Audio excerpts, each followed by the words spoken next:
Hello everyone, welcome to this video. दोस्तों, मेरा नाम है दीपक और आज के इस वीडियो में हम देखेंगे directive principles of the state policy. देखिए, इंडियन पॉलिटी की हमारी लेक्चर सीरीज चल रही है जिसमें हमने अभी तक फंडामेंटल राइट्स तक पूरा कंप्लीट कर लिया है। ठीक है, तो अगर आपने अभी तक पुराने वीडियो नहीं देखे हैं तो आप इस वीडियो के डिस्क्रिप्शन बॉक्स में जाकर उन वीडियो की लिंक इजीली पा सकते हैं। ठीक है, तो इस चैनल को आप सब्सक्राइब कर दीजिए, आनंद परमार क्लासेस। यहाँ पर आपको वेरियस एग्जाम से रिलेटेड वीडियो देखने के लिए मिल जाएंगे। अभी जो लेटेस्ट हमारी एग्जाम आ रही है ना, एनटीपीसी जेल प्रहरी, तो उनके लिए हमारी जो है कि वीडियो सीरीज चल रही है। तो आप चैनल को सब्सक्राइब कर लीजिए, बेल आइकन को भी दबा लीजिए ताकि जितने भी नए नए वीडियो आते हैं उनके नोटिफिकेशंस आप तक पहुंच जाए। ठीक है, चलिए हम स्टार्ट करते हैं। Directive principles of the state policy part 4 है ना, भाग 4 से ये डील करता है अनुच्छेद 36 से लेकर 51 तक, आर्टिकल 36 टू 51। ठीक है, चलिए तो हम सबसे पहले डीपीएसपी का मतलब समझ लेते हैं कि नीति निर्देशक तत्व मतलब होता क्या है। तो इसका मतलब होता है राज्यों को दिशा निर्देश देना, दिशा निर्देश है ना, यानी कि स्टेट को कैसे परफॉर्म करना है, क्या क्या चीजें वहां पर होनी चाहिए, लोगों को किस तरीके से फैसिलिटेट करना है। तो ये सारी की सारी चीजें जो है ये आएगी डीपीएसपी के अंदर, है ना, directive principles of the state policy. तो ये चीजें आपको ध्यान रखनी है। अब देखिए, ये जो कॉन्स्टिट्यूशन में जो ये हम प्रोविजन है ये हमने लिया है आयरिश कॉन्स्टिट्यूशन से, है ना, यानी कि आयरलैंड के संविधान से इसको हमने बोरो किया है। तो ये भी आपको ध्यान रखना है। अब देखिए, जो डीपीएसपी है ये बेस्ड है 3 प्रिंसिपल पे। 3 कौन कौन से? सोशलिस्ट, गांधीयन और लिबरल, यानी कि समाजवाद, गांधीवाद और उदारवाद, है ना। हम एक सोशलिस्ट इकोनॉमी है तो उसको यहां पर बताया गया है। गांधी जी के उसूलों को हम चाहते हैं, उनको मानते हैं हम। गांधी जी कैसा देश चाहते थे तो यहां पर राज्यों के लिए ये भी ऐड किए गए प्रिंसिपल्स, है ना, वो हम देखेंगे। उसके बाद में हम देखेंगे लास्ट में इंटेलेक्चुअल और लिबरल प्रिंसिपल, है ना, यानी कि हमको एक इंटेलेक्चुअल और लिबरल समाज बनाना है तो उसमें उसके फीचर्स हम देखेंगे कि वहां पर हमको क्या क्या ऐड करना है। ठीक है, तो हम यहां पर ये सारी की सारी चीज देखेंगे। अब देखिए, यहां पर हम एक एक आर्टिकल्स को अलग अलग कवर करने की कोशिश करते हैं। तो सबसे पहले अगर हम बात करें आर्टिकल 36 की, देखिए सीधा सा मतलब है डीपीएसपी का हिंदी मीनिंग होता है राज्यों के लिए नीति निर्देशक तत्व। राज्य, जो स्टेट यहां पर वर्ड आया है तो उसी का मतलब यहां पर बताया गया है कि आर्टिकल 36 में कहा गया है कि स्टेट का वही मतलब होगा जो सेम एज इट इज हमने आर्टिकल 12 में पढ़ा है। अब हमने आर्टिकल 12 में क्या पढ़ा है, तो इसके लिए आपको इस वीडियो के डिस्क्रिप्शन बॉक्स में जाना पड़ेगा। वहां से आपको पुराना फंडामेंटल राइट्स जब हमने बनाए थे, जब हमने कवर किए हैं, उसमें हमने आर्टिकल 12 को देखा था अच्छे से, तो वो आपको देखना पड़ेगा। अगर आपने अभी तक नहीं देखा है तो उसको देखिए पहले। वहां पर स्टेट जो टर्म है उसको ब्रॉडली मैंने डिस्क्राइब किया हुआ है, तो वहां से आप समझिए, उसके बाद में फिर आप उसका मतलब अच्छे से समझ पाओगे। फिर आर्टिकल 37 आ जाता है। अब इसमें सबसे इंपॉर्टेंट प्रोविजन है, इसमें लिखा गया है कि state that through DPSP are not justiciable, है ना, यानी कि ये जो डीपीएसपी है ये जस्टिसिएबल नहीं है। इसका मतलब क्या होता है ना, जस्टिसिएबल का मतलब क्या होता है? तो देखिए, अगर स्टेट ये सारी चीजें लागू नहीं करता है तो आप कोर्ट नहीं जा सकते। ठीक है, पिछली बार हमने जब फंडामेंटल राइट्स देखे थे तो हमने वहां पर पढ़ा था कि fundamental rights are justiciable in nature, यानी कि अगर किसी भी पर्टिकुलर इंडिविजुअल व्यक्ति का फंडामेंटल राइट वोलेट होता है तो वो कोर्ट जा सकता है। ठीक है, लेकिन अगर इसमें से एक भी प्रोविजन, यानी कि डीपीएसपी का एक भी प्रोविजन अगर स्टेट फॉलो नहीं कर रही है तो इसका मतलब ये नहीं है कि आप कोर्ट चले गए, आप कोर्ट जा ही नहीं सकते, है ना, क्योंकि डीपीएसपी में सिर्फ डायरेक्ट किया गया है यहां पर। ठीक है, स्टेट बाइज्ड नहीं है, तो सीधी सी बात है नॉन जस्टिसिएबल है। ये चीज आपको ध्यान रखना है, इसका ब्रॉडली मीनिंग आगे और हम समझने की कोशिश करेंगे। ठीक है, तो हम बात कर रहे थे कि 3 प्रिंसिपल्स पर बेस्ड है ये सारे के सारे डीपीएसपी, सोशलिस्ट, गांधीयन और लिबरल। तो सोशलिस्ट में क्या आता है ना, मेन एम यहां पर क्या है ना, मेन एम समझने की हम कोशिश करेंगे। देखिए, तो जस्टिस, है ना, लिबर्टी, इक्वलिटी, फ्रेटर्निटी, जो हम हमारे प्रीएम्बल में पढ़ते हैं वो, है ना, जो प्रीएम्बल में पढ़ते हैं वो डायरेक्टिव प्रिंसिपल के थ्रू हम रियलाइज कर सकते हैं। ठीक है, इन शॉर्ट में यहां पर कहा गया है कि आपको एक वेलफेयर स्टेट बनाना है। ठीक है, एक पुलिस स्टेट आपको नहीं बनाना है। तो हमारे संविधान में ये लिखा है कि आप जो है कि हम जो है भारत को एक वेलफेयर स्टेट बनाएंगे। ठीक है, तो ये सारी की सारी चीजें वहां पे दी गई है। अब देखिए, एक्चुअल में होता क्या है कि जब हम डीपीएसपी पढ़ते हैं तो हमें लगता है कि यार इसमें तो इतनी अच्छी अच्छी चीजें लिखी गई है, लेकिन ये लागू क्यों नहीं होती है ना। अभी आप पढ़ोगे जब आगे तो आपको ये लगेगा, लेकिन एक्चुअल में क्या है कि ये जो है ये नॉन जस्टिसिएबल है, यानी कि आप कोर्ट में नहीं जा सकते इनके खिलाफ। ठीक है, कोर्ट में आप अगर इनको चैलेंज नहीं कर सकते तो सीधी सी बात है यार कि सेंट्रल और जो स्टेट है वो बाइज्ड थोड़े ना है कि वो इसको इंप्लीमेंट करेगा। तो नॉन जस्टिसेबल आखिर ये क्यों है, ये भी हम आगे देखेंगे। अभी हम देख लेते हैं सोशलिस्ट प्रिंसिपल, समाजवादी प्रावधान। देखिए हम एक सोशल इकोनॉमी है, तो सोशलिस्ट प्रिंसिपल्स कैसे होना चाहिए, सोशल इकोनॉमी पर क्या क्या करना पड़ेगा हमें, ठीक है। तो यहां पर अगर हम समझे तो समाजवाद के लिए हमें क्या करना चाहिए, हमें वेलफेयर स्कीम्स लानी पड़ेगी, ठीक है। देखिए जो सोशलिस्ट वर्ड है इसका मतलब क्या है, इसका मतलब है कि जो इंसान लाइन में आखिरी में खड़ा है, लास्ट में जो पर्सन खड़ा है, उसको भी सारी सुविधाएं मिले, ठीक है। तो वो कब होगा, जब हम एक वेलफेयर स्टेट बनाएंगे, हम यहां पर उसको जस्टिस देंगे। कौन कौन से बेसिस पर, सोशल, इकोनॉमिकल, पॉलिटिकल, है ना, आर्टिकल 38 में क्लियरली लिखा है। अगर हम उस 3 पैमाने पर अगर उसको हम न्याय देते हैं तो यहां पर एक सोशलिस्ट इकोनॉमी बनेगी, ठीक है। तो ये चीज यहां पर मेंशन है। फिर अगर हम बात करें आर्टिकल 39 की, तो ये सबसे मोस्ट इंपॉर्टेंट आर्टिकल है। इसमें बात की गई है इक्वल जस्टिस की, ठीक है, यानी कि सभी लोगों के साथ इक्वल जस्टिस होगा। तो ये कब होगा, इसके बहुत सारे प्रोविजंस आपको दिए गए हैं। तो देखिए इसमें बहुत सारे प्रोविजंस दिए गए हैं, मैं आपको दिखा देता हूं। पुरुष और स्त्री सभी को, नागरिक को समान रूप से जीविका के पर्याप्त साधन प्राप्त करने का अधिकार हो, ठीक है, मेल और फीमेल, यहां पर कुछ भी, यहां पर उनके साथ जो है कि भेदभाव नहीं होगा, ठीक है। तो ये सारे के सारे प्रोविजन आप पढ़ लेना। यहां पर सभी को मतलब equal pay for equal work, ये भी इसमें दिया गया है, यानी कि पुरुष और स्त्री दोनों अगर समान कार्य करते हैं तो उनको समान वेतन मिलना चाहिए, ठीक है। बालकों को स्वतंत्र और गरिमामय वातावरण में स्वस्थ विकास के अवसर और सुविधाएं दी जानी चाहिए। बालकों को अल्पवय व्यक्तियों की शोषण तथा नैतिक और आर्थिक परित्याग से रक्षा की जाए। तो ये हिंदी में दिए गए हैं, आप इसको पढ़ लेना। बाय द वे आप इसको इंग्लिश में पढ़िए वैसे आप, है ना, क्योंकि इंग्लिश में अगर आप इसको पढ़ेंगे तो आपको ज्यादा अच्छे से ये चीज समझ में आएगी, ठीक है। उसके बाद में अगर हम बात करें आर्टिकल 41 की, तो यहां पर क्लियरली कहा गया है कि the state is directed to provide right to work, यानी कि काम देगा आपको स्टेट, ठीक है, to education and to public assistance subject to its economic capacity, है ना। स्टेट ये सब करेगा, लेकिन देखिए सीधी सी बात है ये नॉन जस्टिसेबल है, यानी कि स्टेट बाइज्ड नहीं है। हाँ, अगर उसकी ये कैपेसिटी है करने की तो बिल्कुल वो करेगा, लेकिन अगर वो कैपेबल नहीं है, उसके पास रिसोर्सेज नहीं है, तो वो बाइज्ड बिल्कुल नहीं है।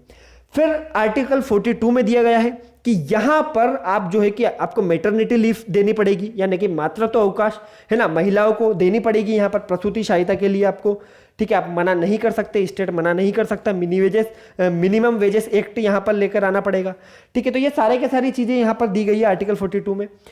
फिर आर्टिकल 43 में दिया गया है this article direct the state to make effort to secure living wages and organise cotton industry in rural area, ठीक है।